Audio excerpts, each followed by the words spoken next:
Number 17, compliance sharing that recruits better. This is really interesting one that I'm quite passionate about. So this is more very specifically if your network marketing company is kind of in the health field and is helping people with their health, okay? And there is a massive trap to get technical and to start talking about disease conditions. And not only do you risk compliance issues and regulatory action against your company, which does happen. I've had the Texas Attorney General put a padlock on the front door of the network marketing companies of my main source of income. Okay, not a good thing, right? And honestly, we were spending a lot of money on lawyers, and we were pretty convinced that we were 100% within our legal rights on how we were doing it. But the Texas Attorney General puts a padlock on your front door and goes, either you change or we can spend a couple years in court hashing this out. It's like, maybe you prove yourself right in a couple years, but you're not going to survive that. Okay. So what I want to say is that there's a way of sharing the benefits of your product in a compliant way, and that compliant way is actually better marketing and better for business. Okay?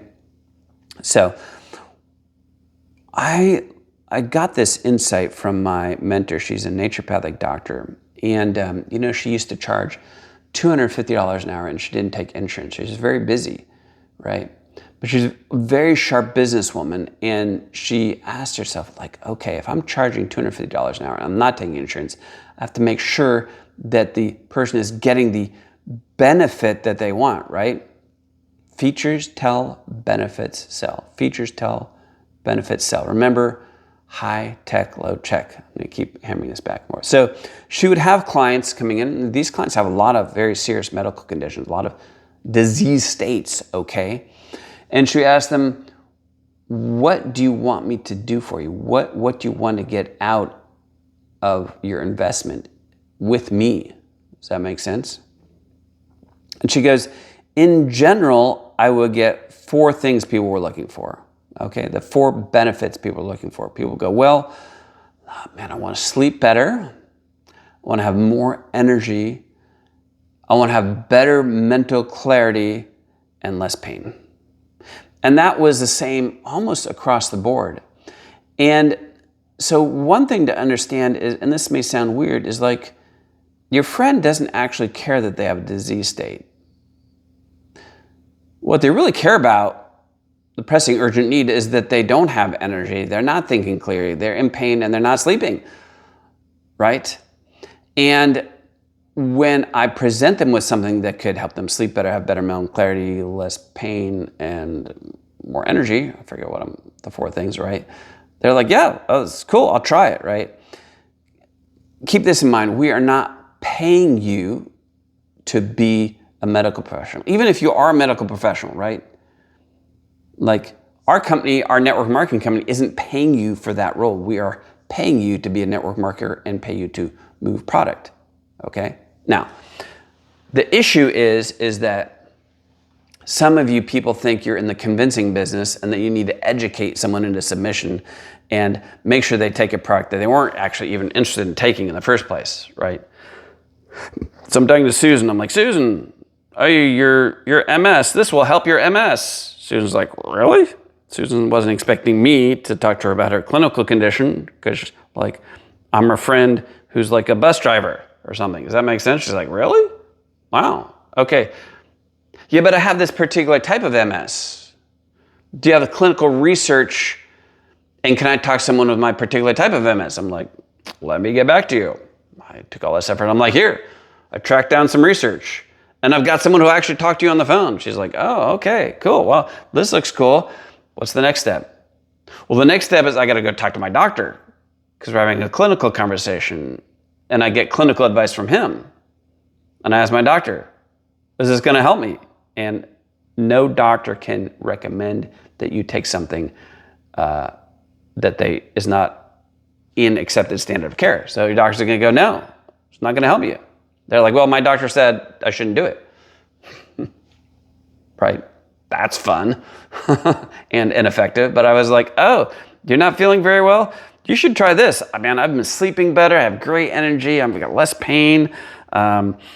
Better, man, I'm thinking clear. It's awesome.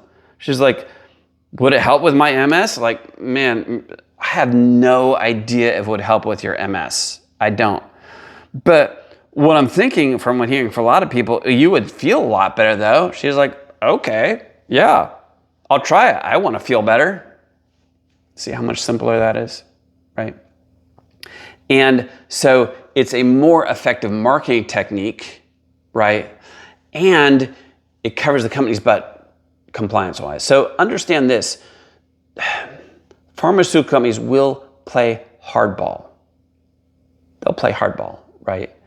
And maybe it's not such a big deal that you're talking about disease states and all sorts of different things now, okay, when your company's small. But what happens is as it get big, if your company pops above the radar, like $100 million a year, click, now you're on the radar.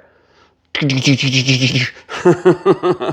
pharmaceutical companies, they're going to try and shoot you down. And I'm telling you, this happens big time, right?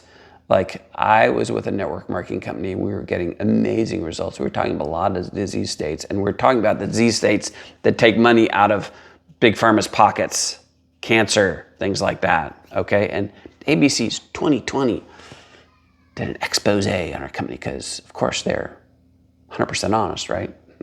Yeah, right. And there was a young woman who had a brain tumor, and she had a scan from her doctor showing the brain tumor. She took a lot of this supplement. She had a second scan, right, that showed the brain tumor gone, and then a while later she wanted to make sure it was gone, and she had a third one, and there's no difference between the second and third one. It was still gone. So ABC interviewed her doctor, and they cut what he said up into pieces so that it made it look like he was saying that there was no difference between the first one and the third one, when actually what he was saying was there's no difference between the second one and the third one. So they very deliberately edited the footage to make it look like the product 100% was not working. Why would they do that? Well, go look and see who pays the advertising budget for all these news shows. That's who. I also knew personally one of my business partners. He says he was working with a doctor at the Royal Bournemouth Hospital in England, working with Prince William and Prince Henry's personal physician. And this doctor was so impressed with what the supplement was doing that they had decided they were going to do an experiment. They were going to have everyone who walked in the door of the hospital, right, no matter what their situation, be on the supplement. Just see what happened, right? Had all the purchase orders signed, everything. Okay. And the hospital administrator came to this doctor and he goes, we're not going to do this study. And she goes, what do you mean? Like, it's all set. We got the purchase orders, everything. We're good to go. He's like, no, we're not going to do it. And he wouldn't tell her at first. And she pushed him. She goes, you need to tell me what is going on here. He's like, look, he goes, we get a £7 million a year grant from a certain pharmaceutical company. And that company contacted me and said, if you do this study, we will yank your grant. He goes, I cannot run this hospital without the grant, and we cannot do the study. So compliance sharing is not only better for business in terms of you'll get more customers, but it safeguards your business as well. Don't run around trying to be a medical professional and then wonder why you're not getting paid very well because you're playing a role that ain't no one paying you for, okay? And it's not good for business, and you can't build a team when you make everything so complicated, okay? Share the benefits, right? That's what people are really interested in. Keep it simple, have fun.